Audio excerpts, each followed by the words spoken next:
Bartolomeo of Alviano. The history of men and places are sometimes born from myths and legends from popular imagination. From the origins of the city of Todi, one is able to narrate on occasion that happened in the Umbrian Way period. During a break in the construction of the city in the Tiber Valley, while the men were eating, an eagle swoops down and, with its claws, grabs hold of a tablecloth and carries it away to a place at the highest point of the hill. This fact has been interpreted as an indication of the will of the gods and their predestined choice to lay the foundation of the city. It is because of this legend that an eagle with its wings spread is found on the stem of the city.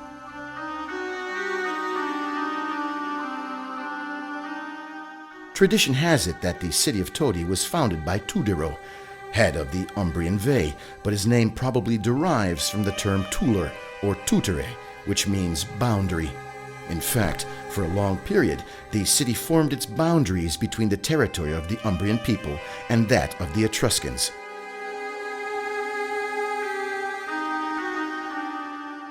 It was the ancient Umbrians between the 8th and 7th century BC that brought life to the first settlement.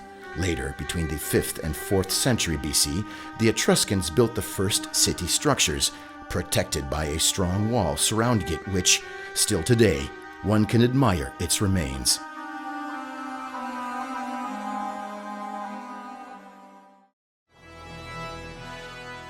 Conquered by the Romans in 340 BC, it was known as Colonia Julia Fida Tudor, which then became Municipium, with the name of Tudor having the right to coin its own money.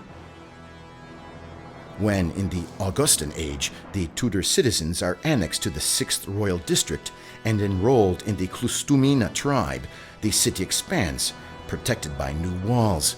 Important public structures are built which bear testimony today: the city walls, the recesses, and the cisterns, for example.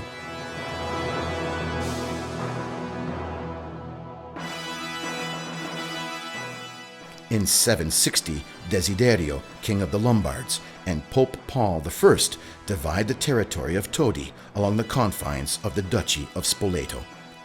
After the year 1000, the city develops and skilled craftwork and commerce flourish.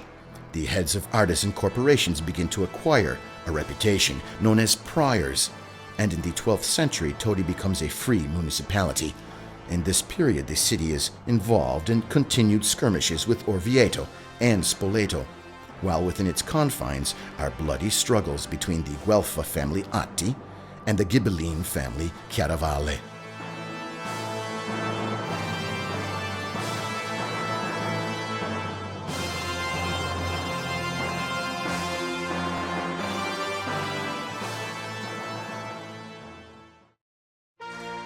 During the Middle Ages, Todi is distinguished by certain personalities. Jacopone, poet and follower of St. Francis, the major Italian exponent of religious literature, famous for the Laudi, or lauds, where the sense of separation between the human condition and the figure of God is evidenced. Bartolo da Sassoferrato, who was a Todi court judge between 1333 and 1339, one of the most distinguished characters in the history of Italian law, known throughout Europe for his profound thinking and his capacity for synthesis and equilibrium. Through the centuries, the city assumes a monumental aspect. Piazza del Popolo is the most important area where the political and religious power that govern the city reside. Here, the Palazzo del Capitano, the Palazzo del Popolo, and the Palazzo dei Priori are constructed, typical buildings of the medieval era. The Duomo or cathedral is built in front of these, perhaps raised by the ancient Roman Capitolium.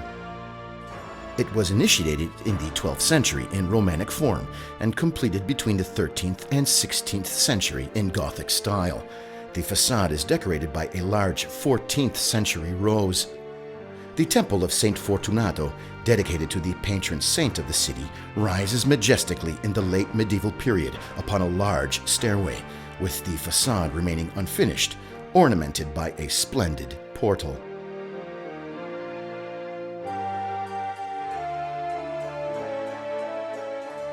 The Temple of the Consolation, built in the beginning of the 1500s upon a sacred shrine devoted to the Virgin Mary.